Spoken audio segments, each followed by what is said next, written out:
Ramdam pa rin ng mga tricycle driver sa Dagupan City ang paghina ng kanilang kita dahil sa nararanasang pagbaha sa ilang bahagi ng lungsod na sinabayan pa ng pagtaas ng presyo ng gasolina. Tumaas kasi ngayong araw ang gasolina na nasa 1 peso and 8 centavos per liter. Ayon kay Abilino Bustillo, ang Vice President ng Citywide Tricycle Operators and Drivers Federation o CityFed, mula sa karaniwang 4 hanggang 5 biyahe kada araw ay nasa 3 hanggang 4 na biyahe na lamang ang ilan sa mga driver. Aniya, malaking bahagi ng kanilang kinikita ang napupunta sa gasolina, kaya kahit kumita ng 300 hanggang 400 piso sa isang araw ay tinuturing na nilang sapat. Tinatayang nasa 15 chapter o grupo ng mga tricycle driver ang sakop ng CityFed at marami sa mga ito ang nakararanas ng parehong problema.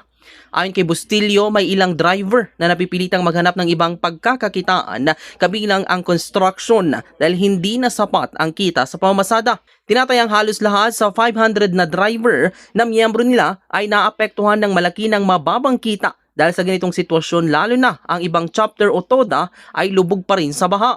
Bukod sa mataas na presyo ng gasolina, binanggit din ni Bustillo ang problema sa mga kolorom na tricycle na anya ay patuloy na nakapamamasada sa ilang lugar. Sinabi niyang mahigpit ang pagpapatupad ng paghuli sa mga ito sa simula, ngunit humihina umano ang operasyon habang tumatagal.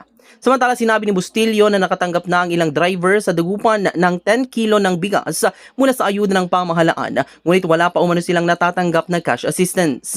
Panawagan ng CityFed sa lokal na pamahalaan na maibigay na ang ipinangakong 2,000 pesos na ayuda para sa mga tricycle driver.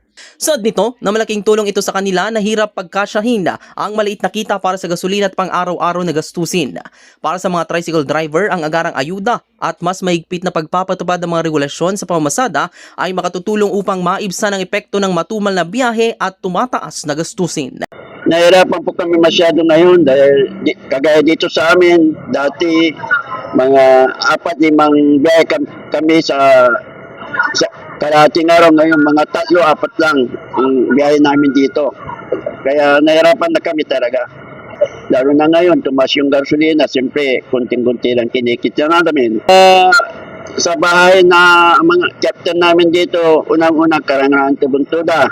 Pagkatapos yung Villa Fortuna. Pagkatapos yung Lifor Fernandez, yung Desire Fernandez Tuda. Pagkatapos yung CSI sa may harap. Pagkatapos sa may DICO, tapos sa NBI, tapos sa engineering, yung mga apektadong tapos yung Pugalasip sa Mura, yung ng mga apektadong mga kuha, nahirapan na talaga. Tapos yung Extinction Tuda naman, sa deres sa amin yun. Tapos yung SM nakakapasada, pero yung mga magkuhan, nahirapan din sila. Halos lahat kami nahirapan sa pamamasada ngayon.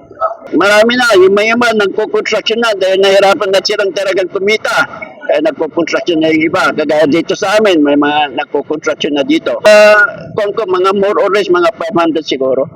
Sa ilang chapters Mga 15 chapter na. So, pinakapiktado talaga. Mayroon din nga, kagaya ng sinabi ko, dito sa amin, kalahating araw, pag naka-5 biyahe ka, maganda na. Kaya nahirapan kami talaga. Pagkapon, mga 3-4 lang, maganda na rin. Sa ngayon, pag kumita kami dito ng mga 300 to 400, masaya na kami. Ibabawas pa yung gasolina doon. Kaya masaya na kami pag kumita kami ng ganyan. So, yun talagang silang apektado, nahirapan sila. Kaya yung mga iba, nagko-construction na nga pag nabobondere. Yung sarili ng tricycle. Oo. Ano naman dito, sarili namin eh. Kaya ilan lang yung nagbabondere dito sa amin. Kaya hanggang kuwan, tatagan na rin kami dito. Siguro yung mga flooded area ng mga chapter namin, siguro nasisira na, hirapan na rin sila.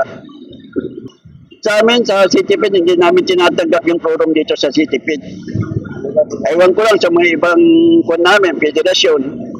Pero sa amin, hindi namin tinatanggap yung program dito. Marami pa. Siguro, more or less, mga 1,000 mayroon pa umiikot dito sa Dagupan. Paggabi kasi, doon sila lumalabas eh. Wala nang nanguhuli. Pero, sa pag-uuli ng mga klorum kasi, sa umpisa lang, mahigpit sila. Pag tumatagal, wala na. Sa unang-una, nakatanggap niyan kami ng 10 kilos na bigas, yung pinamigay ni BBM. Yun lang, natanggap namin sa pangito. Yung pera po, Wala pa naman. Sa panawagan namin sa gobyerno, sa LGU ng Dagupan, kagaya na sinabi ni Miura na bibigyan kami ng tuki, pangayuda, hanggang ngayon, di pa niya binibigay. Kaya sana po, ibibigay na ni Mayor yung tuking pinumrisa na sa amin. Para sa programa nga Bombo Hanid Ugto, Patrol numero 5. Bombo Oliver na kumus nag-uulat. This is Bombo Radio Philippines, the number 1 radio network in the country, your trusted source of news and information. Basta radyo. Bombo!